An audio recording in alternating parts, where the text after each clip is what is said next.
பொருளாதார வளர்ச்சி, கல்வி, சுகாதாரம் போன்றவற்றில் மட்டுமல்ல, விளையாட்டிலும் இந்திய அளவில் சிறப்பிடம் பெற்றுள்ளது தமிழகம். எப்படி என்பதை தற்போது பார்க்கலாம். பாரிஸ் ஒலிம்பிக்கில் 117 இந்திய வீரர் வீராங்கனைகள் பங்கேற்கின்றனர். இதில் ஹரியானா மாநிலத்திலிருந்து அதிகபட்சமாக 24 பேரும், பஞ்சாபிலிருந்து 19 பேரும் பங்கேற்கின்றனர். இதில் 10 பேர் ஹாக்கி அணியில் இடம்பெற்றிருப்பவர்கள். ஒலிம்பிக்கிற்கு அதிக வீரர் வீராங்கனைகளை அனுப்பியதில் ஹரியானா, பஞ்சாபிற்கு அடுத்த இடத்தில் தமிழகம் உள்ளது. இங்கிருந்து 13 பேர் இந்தியாவிற்காக பதக்க வேட்டையாட பாரிஸ் சென்றுள்ளனர். இந்தியாவிலேயே மக்கள் தொகையில் பெரிய மாநிலமான உத்தரப்பிரதேசம் 7 பேரை ஒலிம்பிக்கிற்கு அனுப்பியுள்ளது.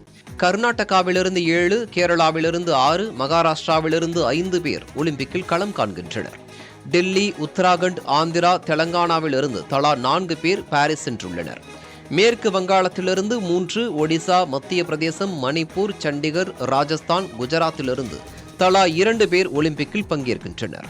சிக்கிம், ஜார்க்கண்ட், கோவா, அசாம், பீகாரிலிருந்து தலா ஒருவர் ஒலிம்பிக்கில் இந்தியா சார்பாக பங்கேற்கின்றனர்.